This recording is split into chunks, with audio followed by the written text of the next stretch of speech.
கிறிஸ்தவ சமயத்தாரின் கலைக்களஞ்சியம் தேம்பாவணி. இதை இயற்றியது வீரமாமுனிவர். இவர் இயற்றிய சிற்றிலக்கிய நூல் திருக்காவலூர் கலம்பகம், கித்தோரியம்மன் அம்மானை, அடைக்கல நாயகி வெண்பா, அன்னை அழுங்கல் அந்தாதி, கருணாகர பதிகம். உரைநடை நூல் ஞானோபதேசம், வேதியர் ஒழுக்கம், வேத விளக்கம், ஞான கண்ணாடி. இலக்கண நூல் தொன்னூல் விளக்கம். இதை குட்டி தொல்காப்பியம் அப்படின்னு சொல்கிறாங்க. இந்த தொன்னூல் விளக்கம்ங்கிறது ஒரு 5 இலக்கண நூல். அடுத்து கொடுந்தமிழ் இலக்கணம், செந்தமிழ் இலக்கணம். மொழிபெயர்ப்பு திருக்குறளோட அறத்துப்பால் பொருட்பால் இரண்டையும் லத்தீன் மொழியில் மொழிபெயர்த்திருக்காரு.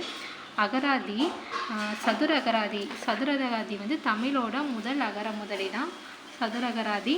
இது முத்தாரமாக மிளிர்கிறதுன்னு சொல்லியிருக்காங்க. தமிழ் லத்தீன் அகராதியை வெளியிட்டிருக்காரு. போர்ச்சுகீசியம் டு தமிழ் லத்தீன் அகராதி.